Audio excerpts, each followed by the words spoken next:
오늘 말씀의 제목은 불로 둘러싼 성곽입니다. 이 시간 불로 둘러싼 성곽이라는 제목으로 하나님 말씀 전하겠습니다.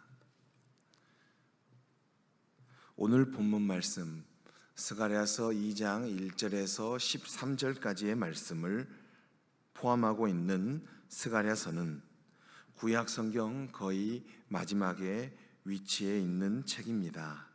스가랴서는 총 14장으로 이루어져 있으며 구약 성경 가운데서 느비임, 바로 선지서, 더 자세히 말하면 12소 선지서로 분류됩니다. 12소 선지서는 우리가 알다시피 호세아, 요엘, 아모스, 오바댜, 요나, 미가, 나움, 하박국, 스바냐, 학개, 스가랴, 말라기, 이 12책입니다. 스가랴서는 소선지서 중에서 가장 긴 책입니다. 이 스가랴서는 묵시문학적 요소를 지니고 있기 때문에 어려운 책입니다. 그래서 교회사학자 제롬은 이 스가랴서의 말씀을 성경에서 가장 모호한 책이라고 불렀습니다. 물론 스가랴서에 대한 제롬의 입장은 지금까지도 유효합니다. 스가랴서는 구약 성경 말씀 중에서 이사야서 다음으로 메시아 예언에 대한 내용이 많이 등장합니다. 특히 스가랴서 9장에서 14장의 내용은 십자가의 죽음에 노출되신 예수님에 대하여 기록한 복음서에 빈번하고 강력하게 인용됩니다. 스가랴서는 구약 성경 말씀 중에 에스겔서 다음으로 요한계시록에 많이 녹아있는 책입니다. 그래서 우리 역시 스가랴서의 말씀을 읽을 때에는 요한계시록 말씀을 읽는 것처럼 겸손함과 신중함을 가져야 합니다. 총 14장으로 이루어진 스가랴서는 크게 두 부분, 전반부와 후반부로 나누어 살필 수 있겠습니다. 전반부는 1장에서 8장, 후반부는 9장에서 14장까지의 내용입니다. 전반부 1장에서 8장까지의 내용은요, 돌아온 유대인들이 지켜야 할 삶의 자세가 기록되어 있으며, 후반부 9장에서 14장의 내용은요, 돌아온 유대인들이 지녀야 할 삶의 자세에 대한 그 이유가 기록되어 있습니다. 오늘 본문 말씀 스가랴서 2장 1절에서 13절을 포함하는 전반부의 내용은 내용상 크게 세 부분으로 나눌 수 있겠습니다. 첫 번째 부분은 1장 1절부터 6절까지의 내용으로 다리오 왕 제2년 8째 달 스가랴에게 임한 하나님의 말씀이 기록되어 있습니다.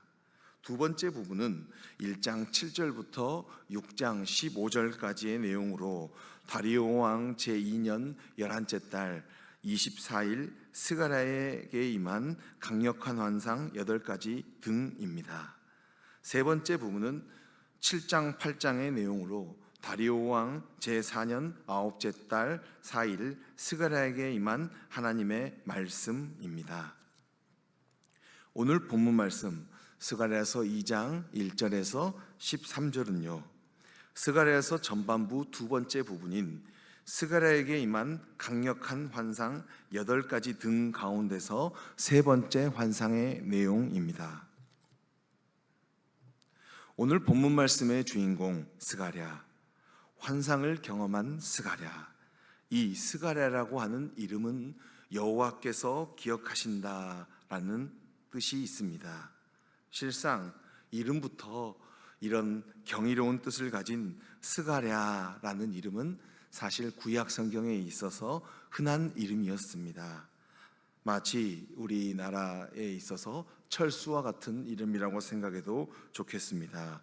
성경에는 이 스가랴라는 이름을 가지고 있는 사람이 21명, 아니 구약에만 32명의 스가랴라는 이름이 등장할 정도로 흔한 이름이었습니다. 그래서 말씀은 본문 말씀의 주인공 환상을 동반한 하나님의 말씀을 받은 그 스가랴가 누구인지를 분명히 밝히고 있습니다. 이 내용이 다음 말씀 스가랴 1장 1절에 기록되어 있습니다. 우리 스가랴에서 1장 1절 말씀 우리 한 목소리로 읽겠습니다. 다리오 왕 제2년 8째 달에 여호와의 말씀이 이도의 손자 베레기야의 아들 선지자 스가랴에게 임하니라. 이르시되 아멘. 그렇습니다. 위 말씀에 기록된 대로 스가랴는요 이도의 손자요 베레기야의 아들인 선지자 스가랴였습니다. 이 선지자 스가랴는 바벨론 포로 생활에서 귀환한 5만 명 중에 한 명이었을 것입니다. 여기서 우리가 더 주목해야 할 사실은 스가랴는 제사장 가문의 일원이었습니다. 즉 선지자 스가랴는 레위 지파였다는 것입니다. 이것을 알 수 있는 내용이 다음 말씀 느헤미야 12장 1절과 느헤미야 12장 6절에 기록되어 있는데요. 먼저 느헤미야 12장 1절 말씀 한 목소리로 읽겠습니다. 스알디엘의 아들 수룹바벨과 예수아와 함께 돌아온 제사장들과 레위 사람들은 이러하니라. 제사장들은 스라야와 예레미야와 에스라와 16절입니다. 이또 족속에는 스가랴요 긴느돈 족속에는 무술람이. 아멘.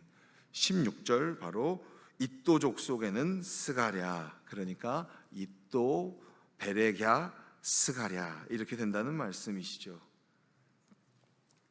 위에서 살폈듯이 선지자 스가랴는 레위 지파 출신이었기 때문에 스가랴의 관심은 온통 예루살렘 성전을 향하였을 것입니다.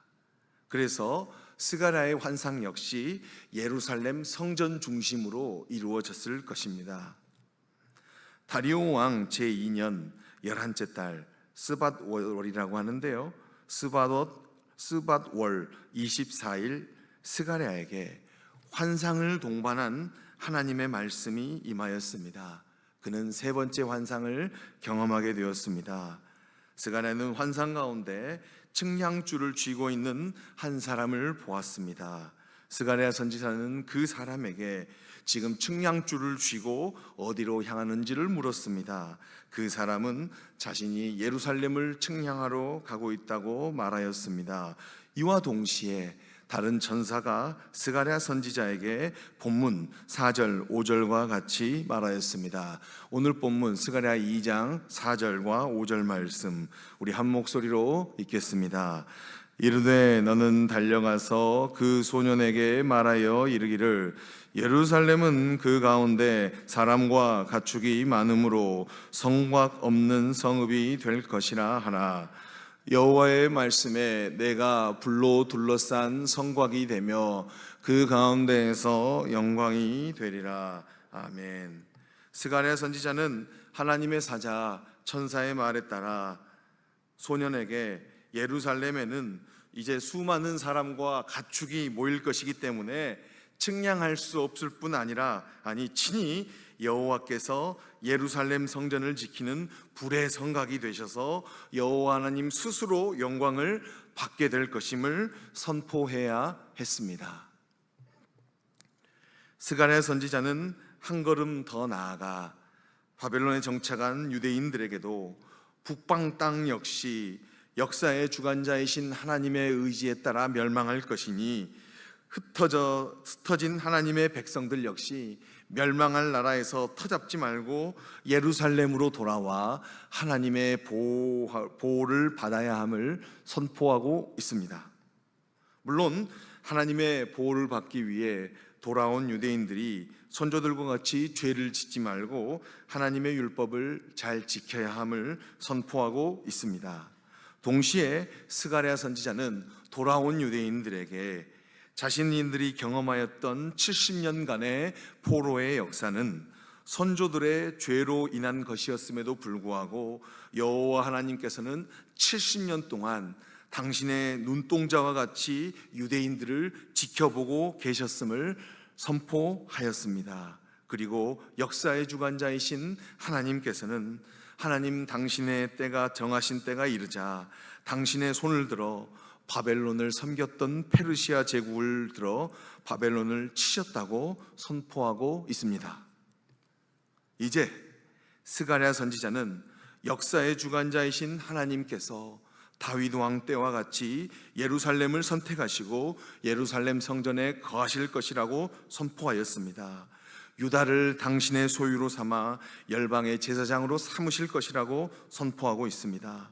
그래서 돌아온 유대인들에게 너희들이 지금 해야 할 일은 현재 예배드리는 스룹바벨 성전이 솔로몬 성전보다 못할지라도 성전에 스룹바벨 성전, 지금 우리 성전에 여호와 하나님께서 거하실 것이기 때문에 불평하지 말고 그곳에서 기쁨의 찬송과 예배를 드려야 한다고 선포하고 있습니다. 오늘 본문 10절 말씀입니다. 스가랴서 2장 10절 말씀 크게 읽겠습니다. 여호와의 말씀에 시온에 따라 노래하고 기뻐하라. 이는 내가 와서 내 가운데 머물 것임이라. 아멘. 또한 스가랴 선지자는 여호와 하나님께서 장차 친히 불로 예루살렘 성곽을 지키셔서 스스로 영광을 받으실 것이니 황폐한 예루살렘과 솔로몬의 성전에 비해 촌스럽게 지어진 스룹바벨 성전을 보면서 믿음 없는 말을 하며 떠들지 말 것을 선포하고 있습니다. 오늘 본문 13절 말씀입니다. 스가랴 2장 13절 말씀 크게 읽겠습니다. 모든 육체가 여호와 앞에서 잠잠할 것은 여호와께서 그의 거룩한 처소에서 일어나심이니라 하라 하더라. 아멘. 지금 이 스가랴서의 선포의 말씀, 환상이 임한 스가랴서의 말씀을 듣고 있는 유대인들은 솔로몬의 성전이 이미 무너지고 다시 돌아와서 학개 선지자와 스가랴 선지자의 노력으로 성전을 지었어요. 스룹바벨 성전이라고 예루살렘 성전의 터에 지었는데 그 성전은 솔로몬의 성전보다 등치도 작고 예쁘지도 않고 하나님의 영광이 왠지 떠난 것 같고 그곳에는 예전에 드렸던 예배가 사라진 것 같아서 불평한 사람도 많았나 봅니다. 실상 선지자 스가랴의 환상을 동반한 은혜스러운 하나님의 말씀은 그 당시에는, 아니 그 당시부터 몇 세기 동안은 이루어지지도 않았을 뿐만 아니라 현실 감각이 떨어진 선포였을 것입니다. 왜냐하면 페르시아 제국이 알렉산더 대왕이 이끄는 헬라 제국에 의해서 무너졌기 때문입니다. 그 헬라 제국 역시 시간이 지나자 신흥 제국 로마에 의해서 무너졌기 때문입니다. 그러나 선지자 스가랴에게 임한 환상을 동반한 하나님의 말씀은 예수님에 의해서 성취되었습니다. 예수님께서 십자가에서 죽으시고 부활함으로 새 예루살렘, 신학적인 의미로 하나님 나라가 시작되었기 때문입니다.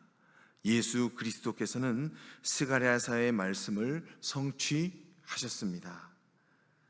그래서 요한계시록의 선포자는 스가랴서 말씀의 성취를 이루신 예수 그리스도를 종말의 주관자이신 보좌에 앉으신 어린 양으로 만났습니다.